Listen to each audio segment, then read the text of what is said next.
నమస్కారం అండి, welcome to మా ఇంటి సిరి సంతోషాలు.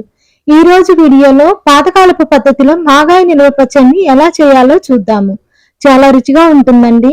మాగాయకి జలాలు 12 కాయలు తీసుకుంటున్నానండి.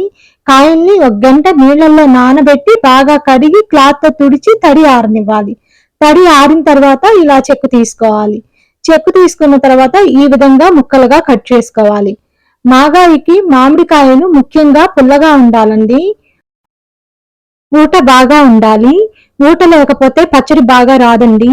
మాగాయికి జలాలు గాని పెద్ద రసాలు గాని వాడుకోవచ్చు. మాగాయికి పుల్లగా ఉండి ఊట బాగా వచ్చే కాయల్ని వాడుకోవచ్చండి.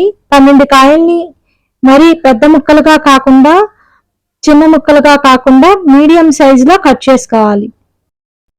మరి పలుచగా ఉన్న ఎండబెట్టిన తర్వాత తొక్కల్లాగా అయిపోతాయి. ఈ విధంగా ముక్కలన్నింటినీ కూడా మీడియం సైజులో కట్ చేసుకోవాలి. ఈ ముక్కలన్నింటినీ ఏదైనా గిన్నెని తీసుకొని కొలుచుకోవాలి. కొంతమంది టెంకెల్ని కూడా వేస్తారు, నేను ఇక్కడ వేయట్లేదండి. ఈ గిన్నెతో 4 గిన్నెల ముక్కలైనవి. ముక్కలు కొలిచిన గిన్నెతోని గిన్నె కల్లుప్పు వేస్తున్నానండి. నిల్వ పచ్చళ్ళకి కల్లుప్పు వాడితే మంచిది.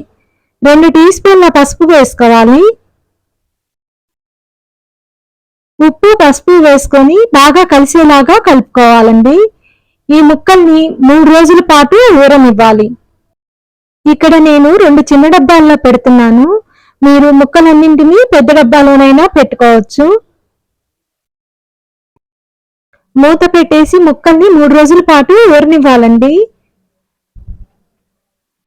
రెండో రోజు ఒకసారి తీసి కలుపుకోవాలి. ఇది రెండో రోజు అండి. రెండో రోజు ఒకసారి కలిపి మూత పెట్టుకోవాలి. 2 రోజులు పూర్తిగా ఊరిన తర్వాత మూడో రోజు తీసుకోవాలి. ఊరబెట్టుకున్న ముక్కల్ని వడకట్టుకోవటానికి ఒక బేసిన్ తీసుకొని దానిపైన చిల్లుల గిన్నెను ఉంచి ముక్కల్ని చిల్లుల గిన్నెలో వేసుకోవాలి. ఆ తర్వాత ముక్కల్ని క్లాత్ లో వేసుకొని గట్టిగా పిండుకోవాలి. గట్టిగా పిండుకోవటం వల్ల ముక్కల్లో మిగిలి ఉన్న ఊట వచ్చేస్తుంది. ఊట అంతా ఇలా వచ్చింది కదండి. ఇది ఒక డబ్బాలోకి తీసుకోవాలి. మాగాయికి ముఖ్యంగా ఈ ఊటేనండి. ఊట ఎంత బాగా వస్తే పచ్చడి అంత బాగుంటుందండి. మూత పెట్టేసి డబ్బాని పక్కన పెట్టుకోవాలి. ఈ ముక్కలన్నింటినీ కూడా ఒక క్లాత్ వేసుకొని క్లాత్ మీద వేసి ఈ ముక్కలన్నింటినీ కూడా ఎండలో 3 రోజుల పాటు ఎండనివ్వాలి.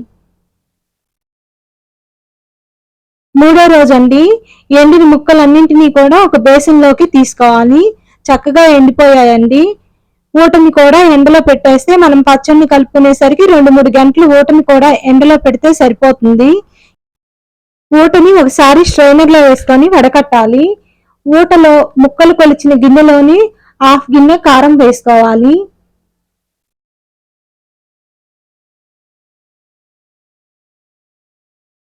వేయించి పొడి చేసుకున్న మెంతుల పొడి 1/2 కప్పు వేస్తున్నానండి.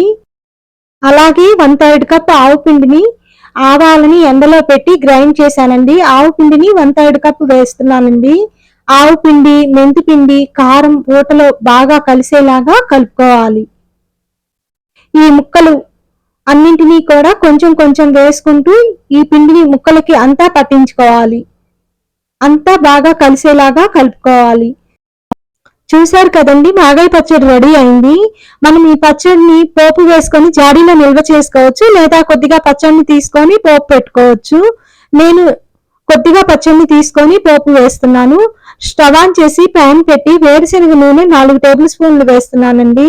ఆయిల్ హీట్ అయిన తర్వాత 1 టీ స్పూన్ ఆవాలు, 1/2 టీ స్పూన్ మెంతులు వేసి అలాగే 3 ఎండుమిర్చిని కూడా వేసుకొని 1/2 టీ స్పూన్ ఇంగువ వేసి స్టవ్ ని ఆఫ్ చేసుకోవాలి. స్టవ్ ఆపిన తర్వాత ఒక గరిట మాగాయ పచ్చడిని తీసుకొని పోపులో వేసుకొని కలుపుకోవాలి. ఈ పచ్చడిని వేరొక సర్వింగ్ బౌల్లోకి తీసుకుంటున్నానండి. మాగాయ పచ్చడిని జాడీలో పెట్టుకొని మూత పెట్టి పైన ఇలా క్లాత్ కట్టేసేయండి. ఈ పద్ధతిలో పెట్టుకుంటే మాగాయ పచ్చడి సంవత్సరం పైనే నిల్వ ఉంటుందండి. ఈ మాగాయ పచ్చడి ఊరిన కొద్దీ చాలా రుచిగా ఉంటుంది. ఈ రెసిపీ కనుక మీకు నచ్చినట్లయితే ఇంట్లో మీరు ట్రై చేయండి. లైక్ చేయండి, షేర్ చేయండి. మా ఇంటి సిరి సంతోషాలు ఛానల్ని సబ్స్క్రైబ్ చేసుకోండి. Thank you for watching.